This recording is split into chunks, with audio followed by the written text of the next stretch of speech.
Assalamualaikum warahmatullahi wabarakatuh, Buya. Waalaikumsalam warahmatullahi wabarakatuh. Allahumma sholli ala sayyidina Muhammad wa ala ali sayyidina Muhammad. Assalamualaikum Perkenalkan, warahmatullahi Buya, saya hamba Allah dari Belitung mau bertanya. Apa hukumnya menyampaikan ilmu ma'rifatullah sedangkan ilmu tauhidnya belum dipahami, dan yang saya ketahui dari guru saya, ma'rifatullah itu kan artinya kenal Allah dan tauhid artinya awal mengenal. Lalu bagaimana tanggapan Buya tentang hal ini, Buya? Terima kasih, Buya. Mudah-mudahan jawaban dari Buya bisa membuka hati kami untuk selalu menjadi orang yang beriman kepada Allah. Imamnya para wali, yaitu baginda Nabi Shallallahu Alaihi Wasallam, mengajarkan kepada kita agar kita berbicara dengan orang sesuai dengan kadar kemampuan akal mereka. Nabi yukallimun nasa ala qadri ukulihim, berbicara sesuatu yang mereka faham. Ada muqtadul hal, jadi orang cerdas itu kalau berbicara pasti tepat, nggak bikin orang pusing. Masalah ma'rifat sederhanakan. Ada ma'rifat perbincangan tentang ma'rifatullah, tentang ilmu, dan ma'rifatullah tentang pengalaman. Kalau pengalaman pribadi pun nggak bisa. Banyak para sholihin menulis pengalaman pribadi. Nah, pengalaman pribadi itu nggak bisa diterapkan kepada yang lainnya. Tentang dia masalah ma'rifatullah begini, ada dhokiyat, masalah rasa, tentang pengalaman pribadi yang khusus nggak bisa. Itu hanya ditulis saja. Sehingga ada di sebagian mereka menulis yang sebenarnya tulisan ini nggak boleh dibaca oleh yang lainnya. Cuman kadang jebol, kadang atau memang kadang ingin disampaikan, mau dijelaskan, tapi ternyata orang yang menangkapnya adalah menangkap ini harus disebarkan, bukan untuk dijelaskan. Bermasalah akhirnya. Nah, sederhana. Nabi, imamnya para juru dakwah, kalau ngomong sama orang yang mudah dipahami. Sederhanakan apa sih ma'rifatullah? Jangan didefinisikan yang aneh-aneh. Ilmu ma'rifat, ilmu apa? Ilmu ma'rifat, ilmu tidak sholat. Bukan ilmu ma'rifat. Ma'rifatullah artinya, makanya ma'rifatullah orangnya al-arif billah. Al-arif billah adalah para kekasih Allah, yang kenal Allah. Al-arif billah kenal Allah. Kenal Allah yang maha melihatnya. Kenal Allah yang maha kuasa. Kenal Allah yang maha memberi rizki. Sehingga yang ada pada seorang arif billah itu kesadaran, atau makam yang lain disebut makam ihsan. Makam merasa dimuraqabah oleh Allah, merasa diri yang dilihat Allah, anta'budallah ka'annaka tarahu fa in lam takun tarahu fa innahu yarak. Seolah-olah kita kalau beribadah melihat Allah, kalau paling tidak dia merasa kalau dilihat oleh Allah. Itu makam ma'rifah. Jangan dimaknai yang aneh-aneh. Tauhid, mengenal Allah yang maha tunggal. Jadi ma'rifatullah dalam ilmu akidah ya ilmu mengenal Allah.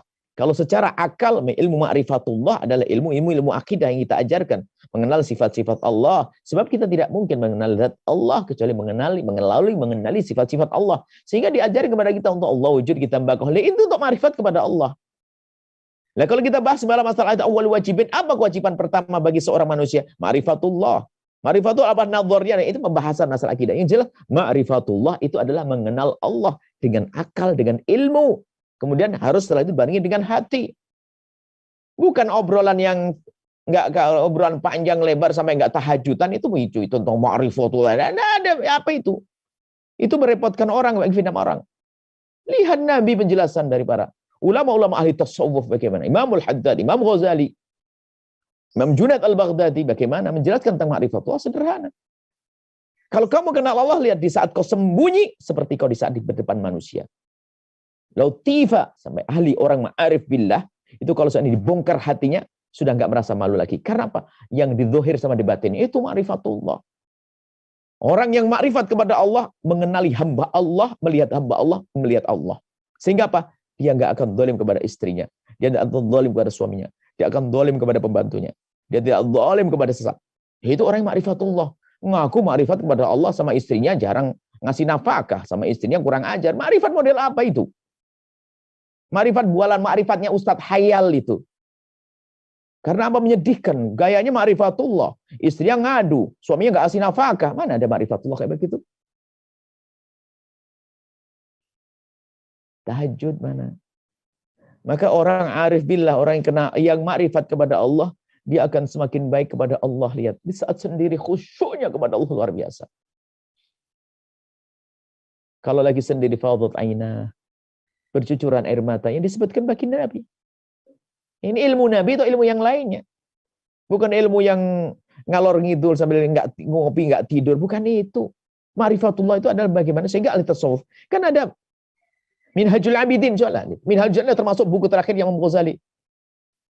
Bagaimana orang bisa sampai maqam ma'rifatullah itu perlu marhalah, perlu fase-fase yang harus dilewati. Semua ini mujahadah, bukan ngobrol, hanya ngobrol ngalor ngidul yang nggak jelas begitu.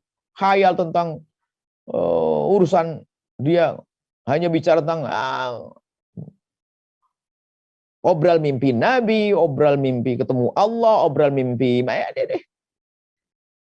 Yang itu menyedihkan. Umat itu yang diperlukan adalah bagaimana dia praktis, bagaimana segera dia bisa dekat kepada Allah, di saat sholat bisa khusyuk, di saat dia bersalah mudah menyesali dosa, kemudian dengan sesama menjadi baik. Itu yang dibutuhkan, dan itu ilmu Nabi.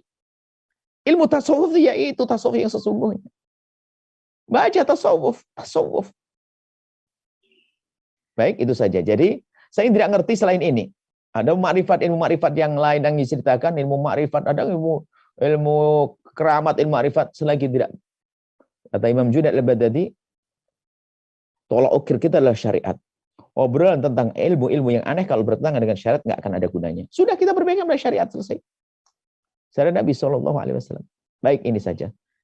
Semoga Anda yang bertanya betul-betul sampai maqam makrifat kepada Allah yang sesungguhnya, arif billah. Dan kita semuanya arif billah, kenal Allah dengan sesungguhnya. Sehingga merasa kalau kita dilihat oleh Allah, sehingga susah kita bermaksiat. Dan mudah kita beribadah. Baik kepada Allah, dan baik, indah kepada sesama manusia. Wallahu a'lam bishawab. Sahabat Al-Bahjah TV, setelah menyaksikan video ini, jangan lupa bersolawat kepada baginda Nabi Muhammad. Shollu ala Nabi Muhammad. Allahumma sholli alaihi wa ala alihi wa sahbihi.